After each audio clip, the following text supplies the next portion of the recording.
Hello. Well, this video's goal is only one.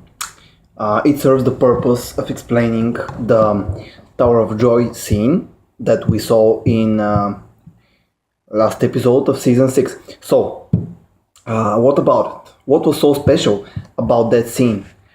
Well, we see John as a baby, or this is at least this is the most probable theory that many of the fan base has discussed.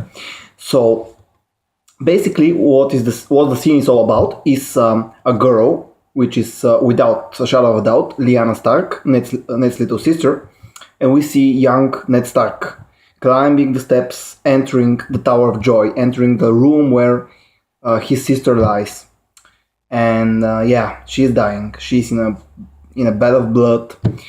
There's blood all over her, spilling from the bed. There are some women who are helping her, and there is a baby.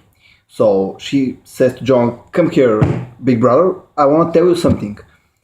And she's all that very, very annoyingly quiet because, yeah, man, we all want to hear what she has to tell him. But she's so silent, and we don't hear anything except one very important question, very important sentence. So Lyanna tells Ned, Ned, promise me, if Robert knows, he's gonna kill him." So she says he's gonna kill him. The male gender of the form in the sentence suggests without any doubt that the baby is male.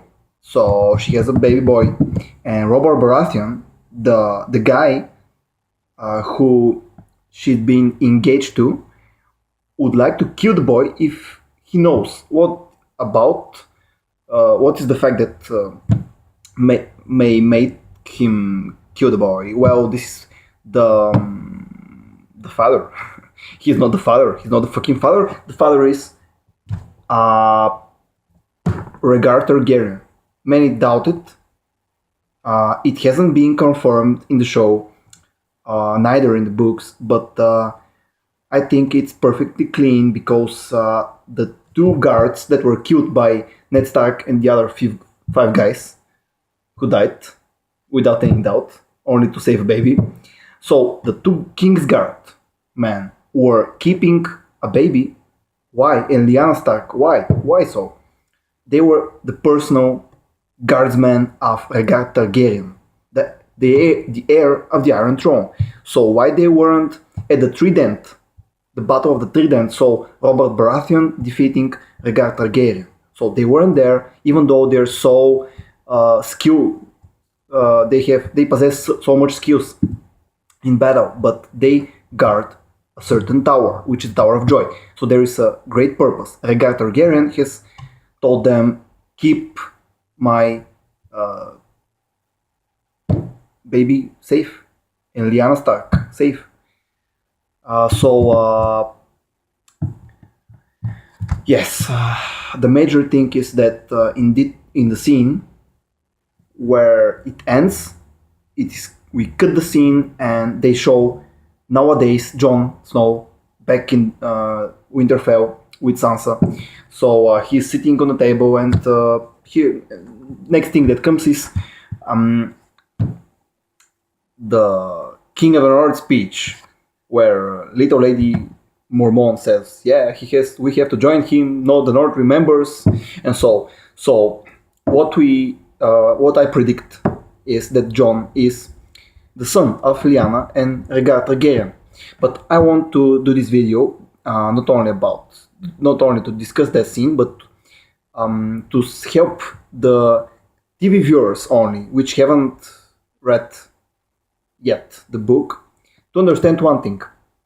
Daenerys is not only the one and only Targaryen, and Jon Snow, even though he's going to be revealed to be a Targaryen, is not the only guy, male Targaryen, alive. We have another boy who is presented in the books, and he's only a book character. He's not presented in the TV series Game of Thrones, but in the books there is a certain little fella. He's not very little, but he's a young boy in the age of around 15 years old, whose name is young Griff.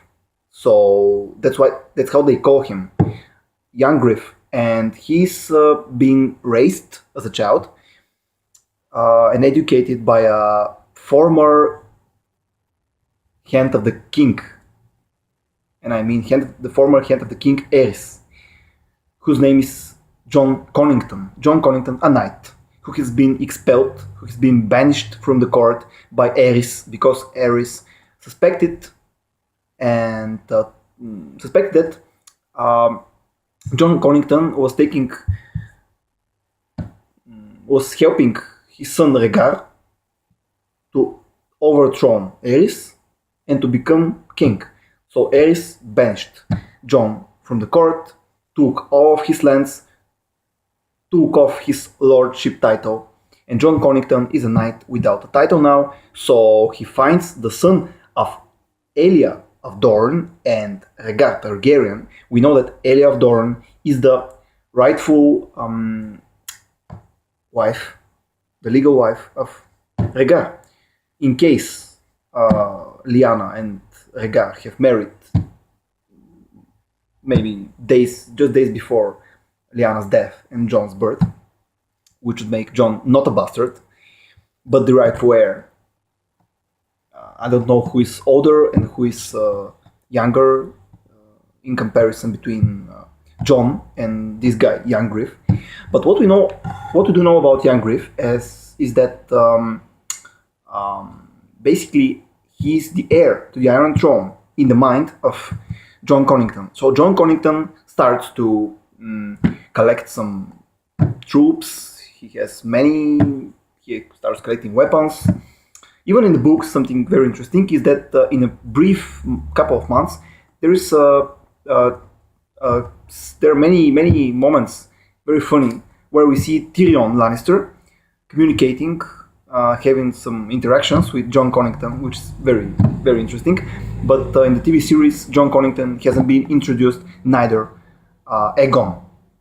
So, yeah, his name is Eagon. Young Griff is equal to Aegon Targaryen. And in the books, in book 5, Dance with Dragons, we finally have the big reveal where John Connington says, yeah, this is the son of Rhaegar and Elia of Dorne.